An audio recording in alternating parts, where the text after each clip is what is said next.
Vous m'excuserez, je suis carrément malade. On peut commencer la vidéo. Aujourd'hui, je vais vous présenter le cheat code, le seul et unique cheat code qui va vous guérir de tous vos problèmes. Mais avant de commencer, je vous préviens d'office, ce cheat code, vous le connaissez. Vous le connaissez même très très bien. Mais la seule chose qui barre votre passage vers le bonheur, c'est le fait que ne vous passez pas à l'action. Aujourd'hui, on va parler de la gratification différée et instantanée. Mais avant ça, qu'est-ce que c'est que la gratification? La gratification est la réaction émotionnelle agréable du bonheur en réponse à la réalisation d'un désir ou d'un objectif. Elle est également identifiée comme une réponse découlant de la satisfaction de besoins sociaux tels que l'affiliation, la sociabilisation, l'approbation sociale et la reconnaissance mutuelle. Donc pour faire simple, la gratification c'est une réaction engendrée par la réalisation d'un désir ou d'un objectif. Alors ça paraît incroyable, on a envie de l'avoir au quotidien, tout le temps, parce que logiquement plus on en a, plus on est heureux, sauf que c'est là où la gratification se sépare en deux. On va alors parler de gratification instantanée et différée. Mais alors, quelles sont ces différences? Moi j'ai pas envie de faire compliqué, je vais vous donner des outils simples et rapides pour que vous compreniez le plus rapidement possible, parce qu'on est là pour ça. Donc comme dit dans les termes, gratification instantanée, c'est une réponse émotionnelle positive par le biais de la réalisation d'un désir ou d'un objectif fait sur le moment, instantanément. Prends-le comme tu veux, t'as fait quelque chose de bien et qui paraît cool, ou il y a eu quelque chose de cool qui s'est passé, t'es content. Gratification instantanée. Et dans ce sens contraire, la gratification différée, c'est le sentiment de bonheur face à la réalisation d'un objectif, mais décalé par rapport au moment où on l'a fait. Un exemple simple, tu fais une séance de sport, t'es content après la séance de sport. Mais du coup, par pure logique et déduction saine, on pourrait croire que le plus on est gratifié par quelque chose, le plus on est heureux. Donc, la solution pour être heureux tout le temps et toute sa vie, ce serait de choisir des sources de gratification instantanée. Comme par exemple un bon repas, ou avoir un gros physique sans faire de sport, sans fournir d'efforts. Avoir le résultat sans le travail derrière. Juste avoir quelque chose qui nous fait du bien dans l'instant T. Sauf que vous me voyez venir, on est sur une chaîne de dev perso, ça pue la merde. Et je vais t'expliquer pourquoi. Je trouve sincèrement que des exemples valent mieux que des termes théoriques, donc on va faire simple. Rappelle-toi de la dernière fois que tu as été au McDo. Franchement, si tu n'y es pas allé, cool, mais arrête de mentir. Moi, j'y suis allé il y a 3 semaines. Je peux t'assurer que quand j'étais à la borne, j'étais refait. J'allais taper mes 20 nuggets, mes 2 cheese, mon Coca Zéro, parce qu'on a quand même une bonne conscience. J'étais content. Je reçois ma commande, je suis content. J'ai déglingué le repas, frère, comme personne. Sauf que, en fait, en me remémorant ce passage de ma vie, le seul moment où j'étais vraiment refait de fou, c'était quand j'attendais ma commande. Quand j'ai reçu ma commande, que je l'ai déglinguée et que je suis rentré chez moi, je me suis pas senti aussi bien qu'après, je sais pas, moi, une séance de sport où je me dis putain, j'ai fait un truc cool. Là, je me suis juste senti extrêmement mal. De 1, parce que ça m'a pas vraiment nourri. De 2, j'ai super mal au ventre, j'arrive pas à le digérer. Et de 3, putain, j'ai dépensé de l'argent et c'est super cher pour ce que j'ai mangé. C'est vraiment pas ouf, hein. Mais au final, qu'est-ce que ça fait? Bah, j'étais à un point de satisfaction 0. On va l'appeler comme ça. Pour ensuite, pendant la commande de mon McDo, monter à un point de satisfaction maximal. On va le tendre vers l'infini. Tout ça pour redescendre à -1 quand j'ai fini de manger mon repas. Donc là, tu vas me dire, bah, si t'es à -1 alors que de base t'étais à 0, t'as qu'à refaire ce truc pour retendre vers l'infini et ainsi de suite. Le problème, c'est que si on prend toujours le cas du McDo, si tu continues de tendre vers l'infini, c'est ton poids qui va tendre vers l'infini. Tu vas finir obèse et tu vas mourir. Et en plus de ça, ce court laps de temps où tu tendras vers l'infini se soldera par un échec de plus en plus négatif, plus tu vas manger tes McDo. Donc là, on commence au point 0, on va à l'infini, on redescend à -1. Si tu recommences, tu repars pas de 0, tu repars de -1. Donc ça veut dire que tu atterriras au -2 et ainsi de suite. Donc par ce schéma tout simple, ça veut dire quoi? Si on reprend l'exemple du McDo, avec la gratification instantanée, tu tendras vers un bonheur incroyable, tu seras extrêmement heureux au moment de ta commande, tu auras fini de le manger, tu rentreras chez toi, tu finiras en dessous de ton seuil de bonheur de base, c'est-à-dire qui était de 0. Et donc tu seras à -1 et tu continueras de baisser tant que tu continueras de te gratifier instantanément. Mais pour pallier à ce problème, l'être humain est intelligent, on n'est pas des bolos, on a un cerveau, on peut réfléchir. Donc la tendance inverse à appliquer, c'est la gratification différée. Ah là les gars, on est en plein dedans, c'est trop bien. La gratification différée, c'est le cheat code dont je vous parlais au début de la vidéo. Cependant, je suis sûr que toi, tout comme moi, à un moment de notre vie, on l'a déjà entendu, mais sans pour autant l'appliquer. Et ça c'est mauvais. Parce que ça résulte en quoi? À de la branlette intellectuelle. Donc ça veut dire que tu vas regarder du contenu qui te fera du bien, qui te déculpabilisera de faire plein de choses mauvaises dans ta vie, en écoutant ces vidéos en te disant mais moi je l'ai écouté, moi j'ai regardé du contenu développement personnel. Et je veux pas que ma communauté soit juste des gens qui écoutent, je veux que vous appliquiez toutes ces méthodes. Parce que si ces méthodes existent, c'est pour qu'elles soient appliquées, pour qu'elles vous servent dans le quotidien. Et pas juste au service d'un ego rempli de détresse non implicable. C'est pas ça le but.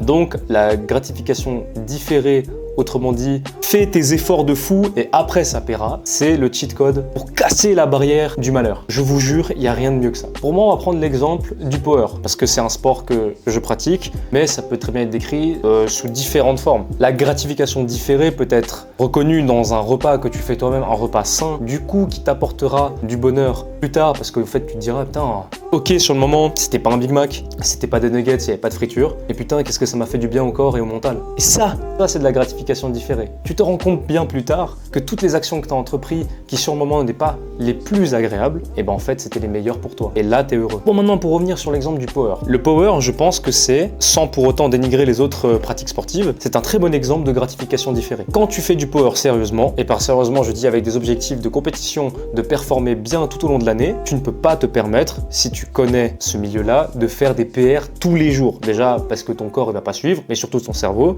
et tu pourras pas PR. L'exemple de gratification instantanée dans le power, ce serait de venir à la salle, faire des PR, rentrer à la maison et pas travailler sur le volume. Alors qu'à l'inverse, le travail du volume acharné, de toutes les fois où t'en avais marre de faire ta 6e série avec 8 reps, avec un RPE dégueulasse, ça t'ennuie, tu te sens pas bien, mais pour autant, c'est ça le vrai travail. C'est ça la gratification différée. La gratification différée, c'est la résultante de plein de micro-actions entreprises dans ton quotidien qui finiront par te donner quelque chose de grand. C'est-à-dire, déjà, dans le terme du power, les placements sur tes barres, la performance, la régularité vis-à-vis des standards mis par les fédérations, et surtout, tu connaîtras mieux ton sport, tu apprécieras ce sport à sa juste valeur et pas juste pour son aspect performance. Et par performance, je veux dire PR comme un gros bolos à la salle. Et je le sais, tu le sais, je l'ai fait, toi aussi sûrement. Mais c'est pas grave, on avance et on apprend. Avant, dans cette vidéo, je vous ai expliqué le schéma de la gratification instantanée. Maintenant, il est peut-être temps de vous montrer comment fonctionne la gratification différée dans un schéma graphique comme avant là.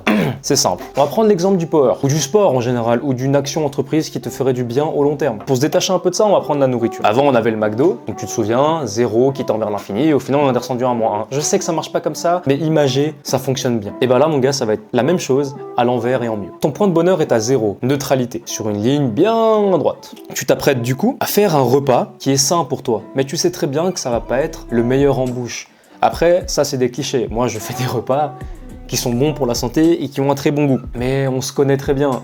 Malgré toutes les alternatives, tous les petits subterfuges qu'on va appliquer dans notre alimentation pour la faire ressembler à de la fast-food, eh bien, une raison pour laquelle on essaye de la faire ressembler à de la fast-food, c'est parce que ça nous manque. Donc, que c'est pas aussi bon que dans les McDo. Tu vas préparer ce repas en sachant très bien que ce ne sera pas un McDo ou un KFC. Donc sur le moment, tu feras ton repas, ton niveau de bonheur malheureusement va baisser. Mais pas autant que la montée qui tend vers l'infini pour le McDo. Elle va baisser, on va dire de 3 sur l'échelle de 0 à l'infini. On va baisser de 3. Après avoir mangé ce repas, elle continuera un tout petit peu à descendre parce que tu seras un petit peu déçu, tu te diras ouais, c'était bon, mais pas tant qu'un McDo. Mais durant le reste de ta journée, tu sentiras que ton corps est plus réactif, plus réveillé, plus apte à travailler. Et tu te rendras bien compte que tout ça, c'est la résultante d'un bon repas qui était bon pour ton esprit et ton corps. Et c'est là que tu te rendras compte qu'en fait, ton repas, ta prise de décision d'avoir pris ce repas-là à la place d'un fast-food était la décision cruciale à prendre pour être productif dans ta journée et te sentir bien. Et là, qu'est-ce qui va se passer? Ton niveau de bonheur ne va pas augmenter et tendre vers l'infini, mais elle va faire +1. Donc ta position de départ était de 0, maintenant elle est de +1.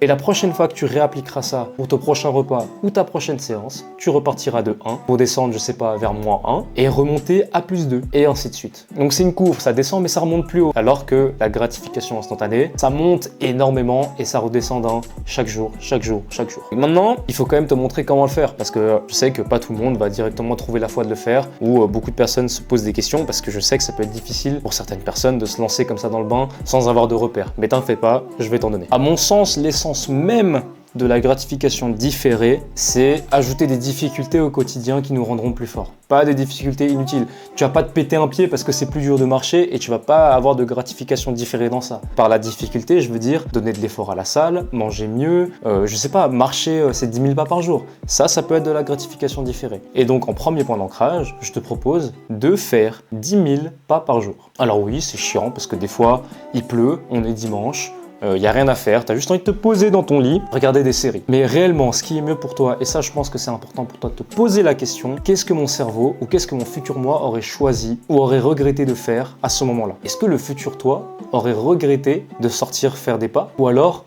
est-ce que tu n'aurais pas regretté justement de rester dans ton lit et regarder des séries jusqu'à 18h? Non. Dans ce moment-là, il faut adopter ce qu'on appelle l'amour pour soi, du self-esteem, c'est-à-dire t'imaginer dans le futur et te dire, ok, dans cette situation que je peux contrôler, parce que je peux soit décider de rester dans mon lit ou sortir faire mes 10 000 pas. Quelle décision est la plus intelligente pour que je puisse être heureux dans le futur? Est-ce que je vais plus m'aimer si je reste dans mon lit ou est-ce que je vais plus m'aimer si je vais faire mes 10 000 pas pour être plus heureux pour le lendemain? C'est ce schéma de pensée qu'il faut que tu appliques au quotidien quand tu as un doute sur les décisions à prendre. Et je peux te promettre que malgré ce que dit ton cerveau ou ce que tu peux voir ou imaginer, c'est pas le lit qui va te rendre fier. Alors sors dehors, va respirer de l'herbe, va marcher tes 10 000 pas et accomplis des trucs. Bon, maintenant, il est temps de mettre tous ces conseils à l'œuvre, d'appliquer ce qui est applicable et de changer ton futur. Ferme les yeux, respire un bon coup, on est parti.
Here's my